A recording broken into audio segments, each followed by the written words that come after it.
C'est quoi le délire avec ces canicules sans fin? T'as à peine le temps de t'en remettre qu'il y en a déjà une autre. Et parlons même pas de la sécheresse. Il y a des lacs qui sont au plus bas et il y a des rivières qui sont complètement à sec. Vous avez vu l'état de la Loire? Et pendant ce temps-là, il y en a qui n'hésitent pas à piquer dans les réserves d'eau, hein, comme ce club de motocross qui a volé 400 mètres cubes d'eau. Quel scandale! Non mais... Oh là là, je crois que je me suis tapé une insolation, je parle comme sur Twitter. Oui, parce que pendant ce temps-là, l'agro-industrie, elle vole des millions de mètres cubes avec ses méga bassines. Vous savez, celles dont je vous avais parlé dans une autre météo des luttes. Des bassines de rétention d'eau à ciel ouvert, payées à 70% avec nos sous, pour que 60% de l'eau qu'elles pompent dans les nappes phréatiques du marais Poitevin finissent par s'évaporer. On parle de bassines qui contiennent en moyenne 450 000 mètres cubes d'eau pour aller irriguer du maïs qu'on exporte pour nourrir le bétail. Et tout ça, c'est légal et appuyé par les pouvoirs publics. Et oui, la FNSEA a carrément le soutien de pas mal de préfets, comme dans les Deux-Sèvres, où la préfète tarde à établir l'état d'alerte sécheresse pour laisser les agriculteurs irriguer leurs champs au maximum. Ah, ils sont sympas entre eux, hein. Et pendant ce temps, il y a une centaine de communes qui n'ont plus d'eau potable et le manque d'oxygène dans les rivières tue les poissons. Non mais allô quoi, on est en concurrence directe avec les vaches, vous vous rendez compte de l'absurdité? C'est donc ça le vrai scandale, la gestion de l'eau qui est catastrophique en France. Et autre que pour l'agriculture industrielle, on sait que l'eau en France, en majorité, elle est utilisée pour refroidir le système électrique, genre refroidir les centrales. L'eau ensuite, elle est rejetée chaude dans les rivières, les cours d'eau.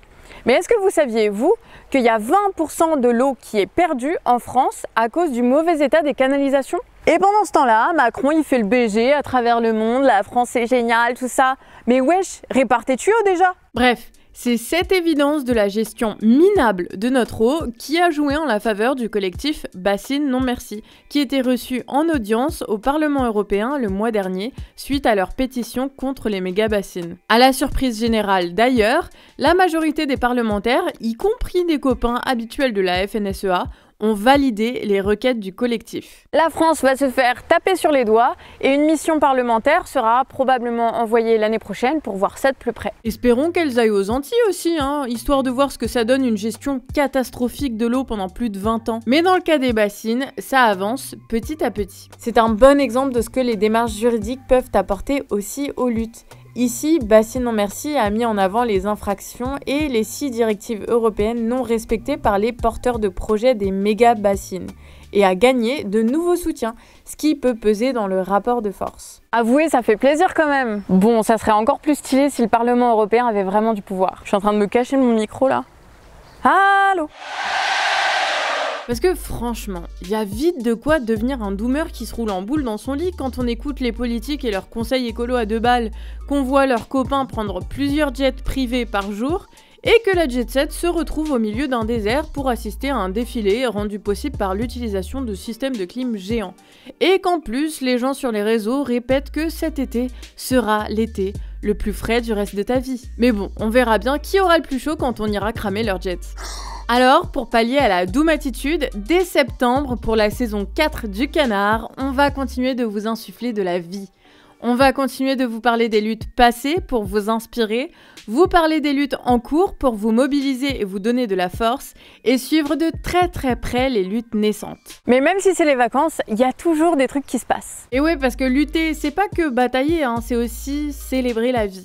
Alors si vous avez le temps et que vous cherchez à allier votre engagement à du bon temps, vous pouvez passer dans les Deux-Sèvres justement, vous savez le terre-terre des méga-bassines. Du 18 au 23 août, il y aura une randonnée aquatique festive et engagée près de Niort. Je vous mets le lien de l'événement en description, vous verrez un tas de trucs sont organisés. Il y aura une méga balade en kayak, une méga bataille navale à taille humaine, des projections, des visites, des assemblées populaires et des concerts, et puis de la bonne bouffe quoi. Si vous êtes en région parisienne, vous pouvez vous rendre sur le plateau de Saclay le 27 août pour une super journée pleine de concerts, de projections, de jeux, d'ateliers, et tout ça pour en apprendre plus sur les combats à mener dès la rentrée, puisqu'il y aura un village des luttes. Et sinon, il y a aussi des camps climat un peu partout en cette fin d'été. Ça sera l'occasion de suivre des formations de désobéissance civile et d'autres trucs pour être prêt à se mettre en action en septembre.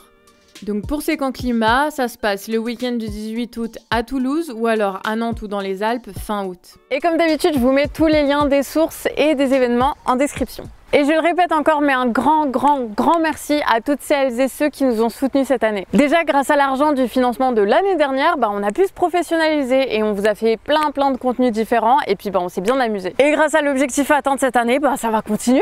Et puis merci aux gens aussi qui nous envoient du courrier parce que on le lit, on y répond et ça nous fait grave chaud au cœur. Ah oui, et si c'est pas déjà fait, pensez à vous abonner et activer la cloche pour pas manquer une vidéo parce qu'à la rentrée, ça va péter. Allez, ciao!